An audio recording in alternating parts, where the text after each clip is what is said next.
Baik, bismillahirrahmanirrahim. Assalamualaikum warahmatullahi wabarakatuh. Selamat pagi teman-teman semua. Salam sejahtera bagi kita semua.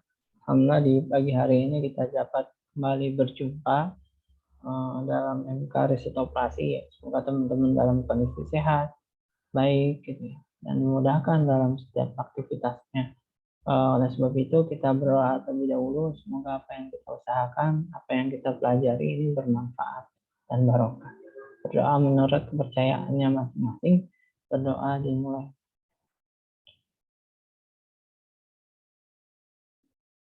Doa selesai.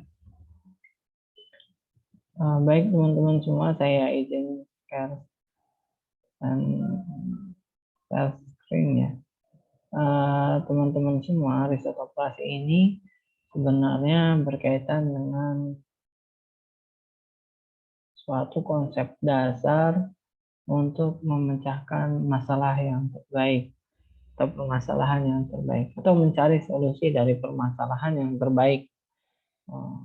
Konsep ini diawali dari sejarah Perang Dunia II yang waktu itu melibatkan sekutu dan poros, gitu, dimana kemudian dimenangkan oleh pihak sekutu gitu ya, Amerika, Inggris, gitu ya.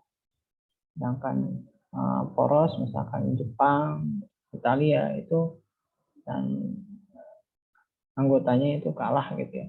Nah, di sini menariknya ada yang diambil dari pelajaran perang tersebut atau perang militer tersebut. Kita mengetahui bahwa perang militer ini perang yang sangat lama gitu ya, yang memang menguras tenaga, pikiran, sumber daya.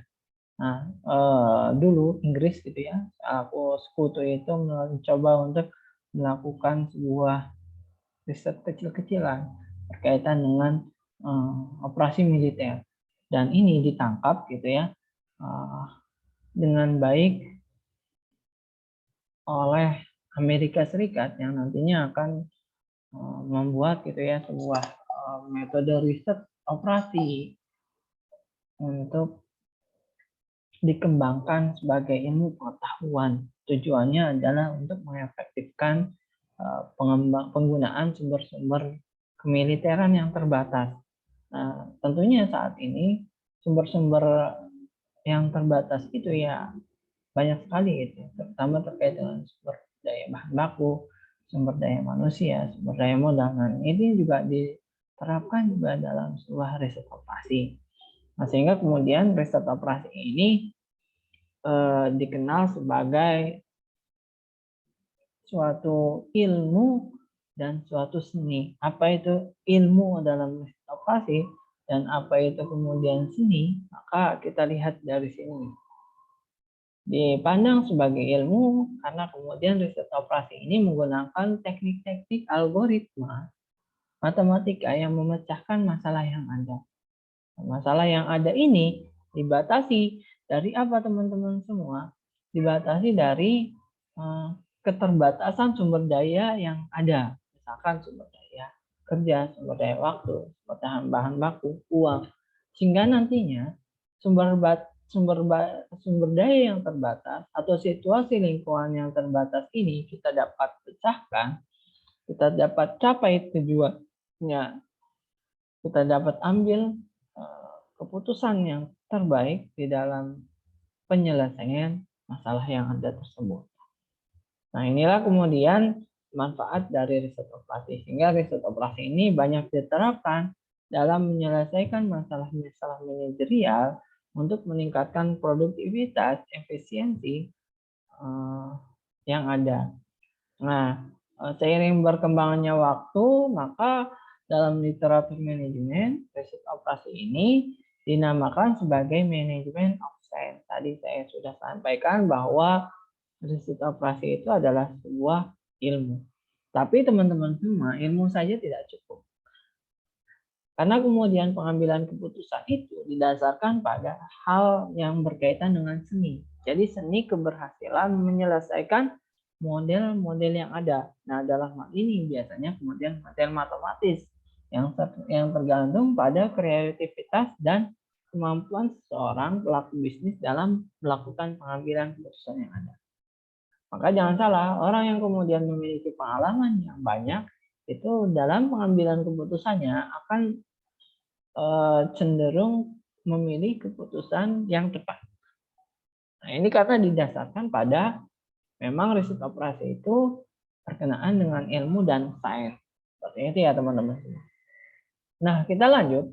Coba kita lihat definisi dalam riset operasi yang dikemukakan oleh misalkan di sini oleh Great American Operational Research Science.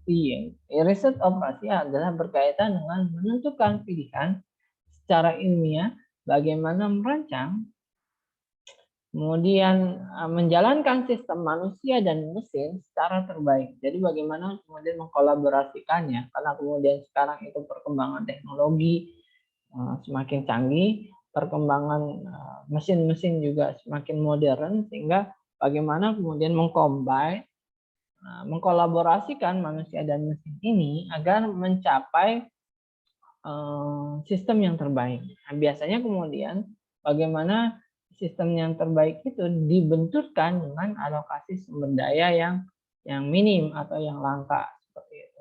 Nanti hasilnya adalah tentunya profit. Ini yang kemudian dilakukan. Nah, Hamid atau H juga sejalan dengan hal tersebut karena kemudian titik tekannya adalah pada keputusan pengambilan keputusan terbaik gitu ya, sumber daya yang terbatas. Nah, pengambilan keputusan yang terbatas ini ya tentunya didasarkan pada pengetahuan, pada histori atau pengalaman atau usaha dalam disiplin ilmu yang berbeda dikombinasikan menjadi suatu keputusan yang terbaik. Nah, ini yang kemudian teman-teman definisi dalam riset operasi. Sehingga nanti dalam penyelesaiannya riset operasi itu membutuhkan dua komponen utama, yaitu objektif atau tujuan dan variabel-variabel yang kemudian digunakan sebagai alternatif-alternatif pencapaian tujuan yang ada tersebut. Nah, kita lihat tujuannya. Tujuannya ini adalah hasil akhir yang dicapai.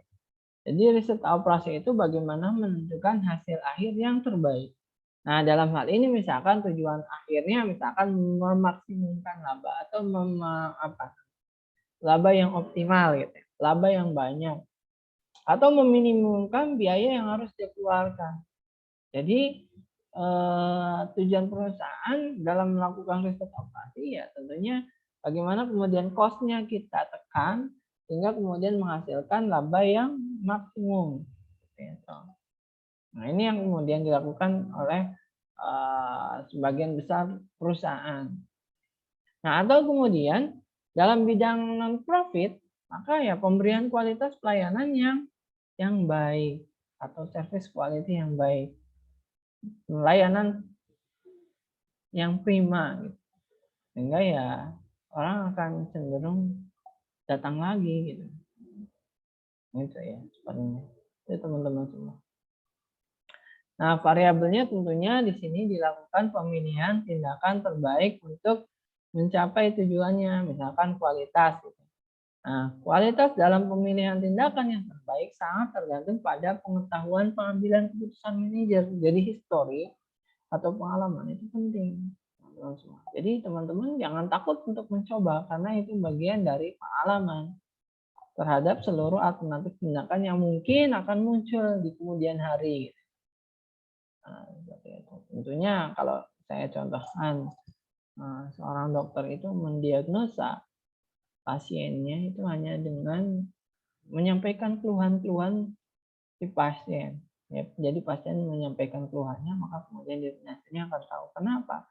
Mereka sudah mengetahui ilmunya dan mereka sudah berpengalaman tentang ilmu tersebut sehingga kemudian dapat mengambil keputusan yang tepat, obatnya tepat gitu, untuk penyembuhannya.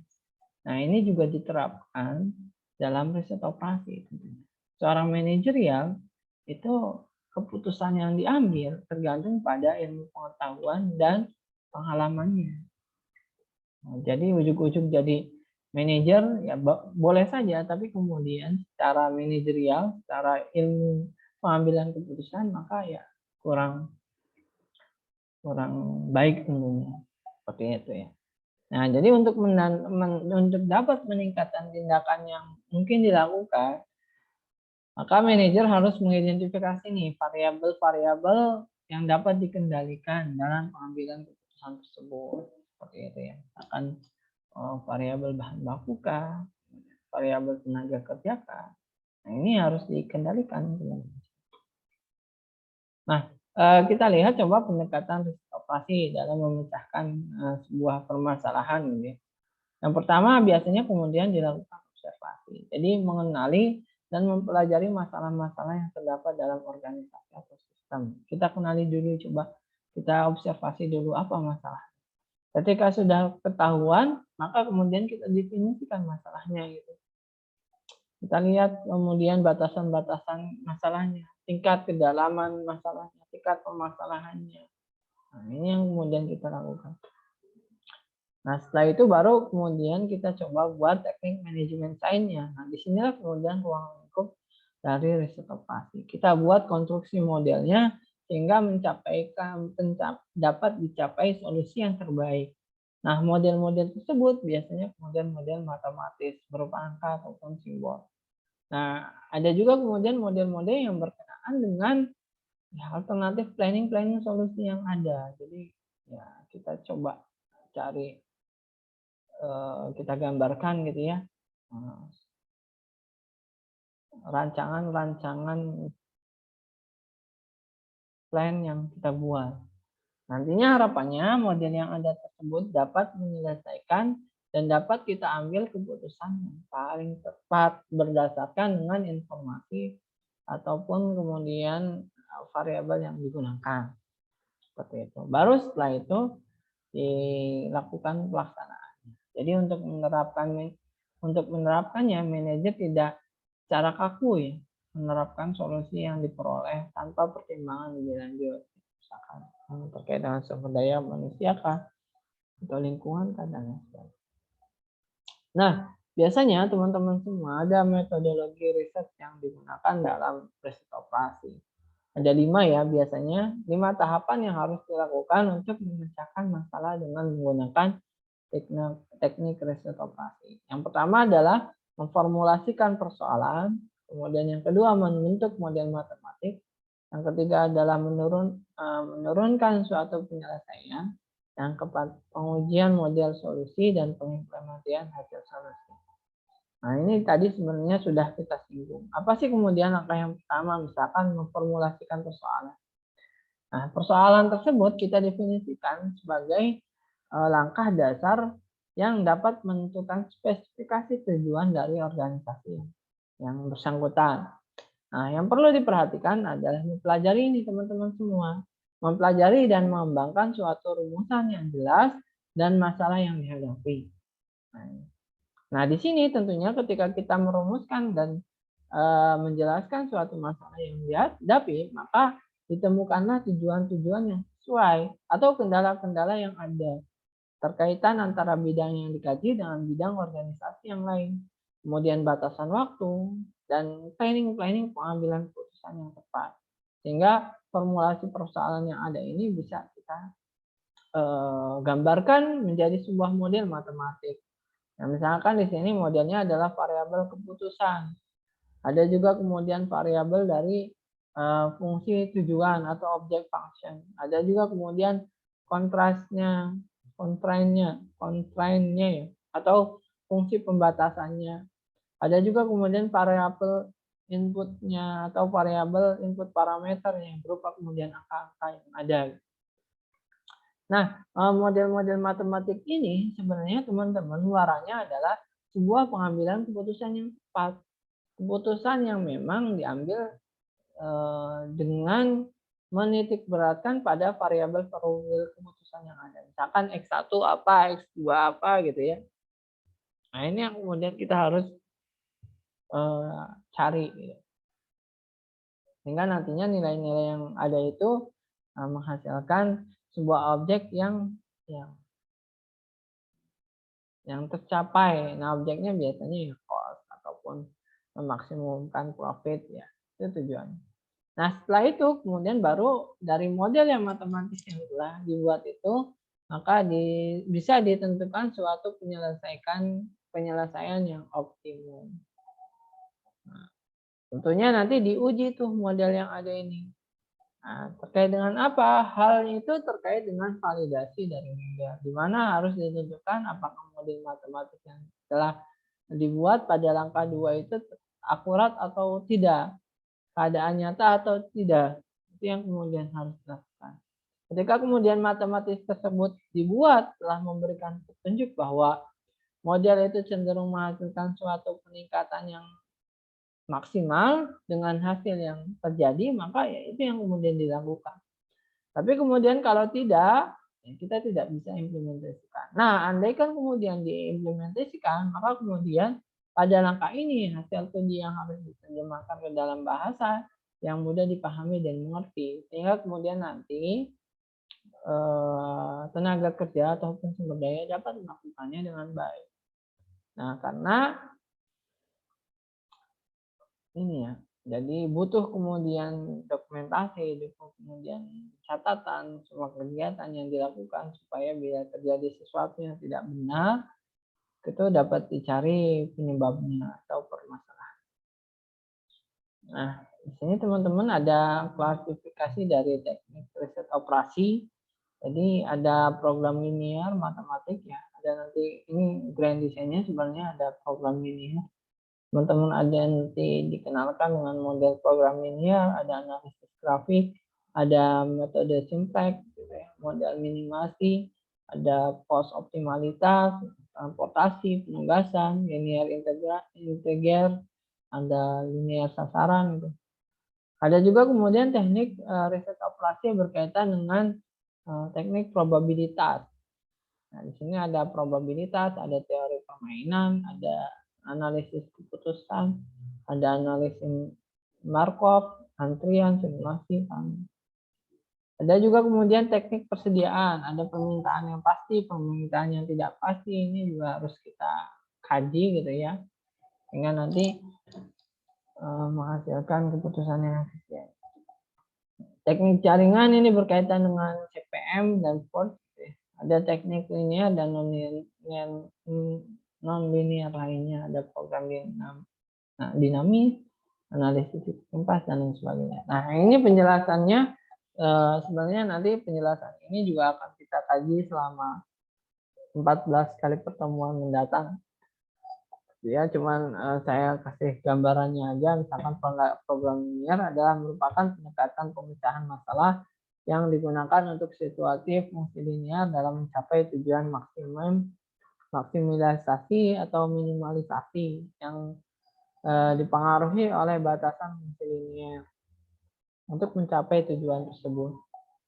Kemudian ada program integer, merupakan pendekatan yang digunakan dalam pemecahan masalah program linear tetapi memerlukan tambahan batasan, yaitu beberapa atau semua keputusan merupakan bilangan yang bulat. Gitu. Karena memang riset operasi ini irisan gitu ya dari beberapa ilmu tertentu, misalkan statistika, matematika itu sangat dekat dengan riset operasi. Nah, kemudian model analisis jaringan merupakan pendekatan yang digunakan dalam pemecahan masalah yang berisi lingkaran-lingkaran atau disebut dengan titik yang dihubungkan dengan garis. Nantinya akan membuat sebuah analisis jaringan yang bisa diterapkan dalam operasional suatu perusahaan. Ada juga kemudian penjadwalan proyek. Ya. Ini jadi proyek itu kita jadwalkan sehingga kemudian proyek yang efisien yang kemudian kita ambil. Ini penjadwalan proyek ini dilakukan melalui dari kegiatan perencanaan, penjadwalan, pengawasan proyek. Sehingga nanti kegiatannya dapat memaksimalkan kinerja dari departemen dan individu-individu yang bersangkutan. Nah, kemudian ada juga model persediaan. Ini model yang dimana pendekatan yang digunakan dalam pemecahan permasalahan pemeliharaan persediaan dan yang memadai ya untuk memenuhi permintaan barang yang pada saat yang sama juga memenuhi pengeluaran biaya persediaan yang minimal. Kemudian ada model antrian. Nah, di sini merupakan pendekatan yang digunakan dalam pemecahan masalah yang memahami dan mengambil keputusan yang lebih baik mengenai sistem operasi yang melibatkan antrian yang ada. Ada juga kemudian teman-teman semua ada model simulasi. Merupakan pendekatan yang digunakan untuk membuat model operasi suatu sistem. Nah, pada umumnya model ini menggunakan bantuan komputer untuk membuat suatu model operasi yang dilakukan perhitungan simulasi yang ada. Baru kemudian kita analisis keputusannya. Model ini dapat digunakan untuk menentukan strategi optimal dan situasi yang melibatkan beberapa alternatif keputusan dan pola peristiwa yang pasti dan ataupun yang beresiko. Nah, kemudian ada juga analisis hierarki, teknik pengambilan keputusan multi kriteria yang memungkinkan dimasukkan faktor subjektif untuk memperoleh keputusan yang direkomendasikan. Ada juga kemudian model analisis Markov. Model ini digunakan untuk mempelajari evolusi dari sistem tertentu dengan beberapa percobaan menurut rantai pasoknya atau proses stokastiknya gitu ya. Kemudian ada program dinamik, merupakan pendekatan yang memungkinkan untuk memecahkan masalah besar sedemikian sehingga setelah masalah yang ada tersebut menjadi kecil dapat diselesaikan. Maka ini juga memerlukan solusi yang optimal untuk masalah yang besar tersebut. Nah, kemudian ada prosedur berbasis kalkulus ya, digunakan untuk memecahkan masalah yang melibatkan fungsi tujuan dan atau fungsi kendala non-linear yang melibatkan fungsi non-linear variabel. Nah, itu teman-teman semua nanti kita akan pelajari selama satu semester ke depan ya. Jadi satu topik itu akan kita bahas bersama-sama. Nah, di sini ada beberapa ciri ya. Ciri yang kemudian riset operasi yang menonjol. Jadi riset operasi itu merupakan pendekatan kelompok antar disiplin ilmu yang untuk mencapai suatu alternatif solusi yang terbaik. Nah, dari sini kemudian riset operasi itu menggunakan teknik penelitian ilmiah. Jadi bukan kemudian tidak ilmiah, tapi harus ilmiah untuk mendapatkan solusi yang optimal. Dapat dipertanggungjawabkan. Riset operasi tidak memberikan jawaban yang sempurna dalam suatu masalah, tetapi hanya memperbaiki kualitas solusi. Ini juga yang kemudian dapat. Nah, ada kelemahan dari riset operasi. Perumusan masalah dalam suatu program riset operasi adalah suatu tugas yang cukup sulit. Jadi yang sulit itu adalah merumuskan masalahnya. Merumuskan masalah yang ada itu agak sulit. Jika suatu organisasi mempunyai beberapa tujuan yang bertentangan, maka akan mengakibatkan terjadinya suboptimal, yaitu suatu kondisi yang tidak dapat menolong seluruh organisasi mencapai yang terbaik secara serentak. Dan yang terakhir, kendalanya adalah suatu hubungan yang linier yang diubah menjadi linear untuk disesuaikan dengan program linear dapat mengganggu solusi yang direkomendasikan. Nah, sehingga nanti dalam riset operasi juga dibutuhkan komputerisasi atau peran komputer dalam riset operasi. Biasanya software riset operasi itu berguna untuk membantu untuk mempermudah menyelesaikan riset operasional suatu perusahaan. Nah, beberapa software riset operasi yang sederhana tetapi cukup memadai untuk kita aplikasikan dan lebih ringan biasanya kemudian adalah QL yang diciptakan oleh Sang Emily dan Jung Him. Atau bila dalam aplikasi melibatkan ratusan variabel kendala, maka software yang dilakukan yang cocok adalah software Lindo. Nah, ini nanti juga kita coba gali lebih lanjut gitu ya. Software yang bisa kita gunakan. Yang paling sederhana mungkin pengujiannya menggunakan SPSS gitu ya, itu juga bisa kita lakukan. Atau Excel gitu ya, itu juga bisa. Itu aja teman-teman semua materi yang dapat kita sampaikan. Karena ini materi pengantar ya. Lebih lanjut nanti kita akan diskusi lebih interaktif. Silakan di kolom chat gitu ya. Itu bisa teman-teman bertanya dan atau langsung di grup WA. Itu aja teman-teman semua. Nanti kita berjumpa lagi untuk diskusi lebih mendalam ya terkait dengan pembahasan risiko operasi yang sudah saya paparkan di pekan lalu ya, silabusnya. Baik, sekian dari saya. Bila itu Assalamualaikum warahmatullahi wabarakatuh. Terima kasih semua. Mohon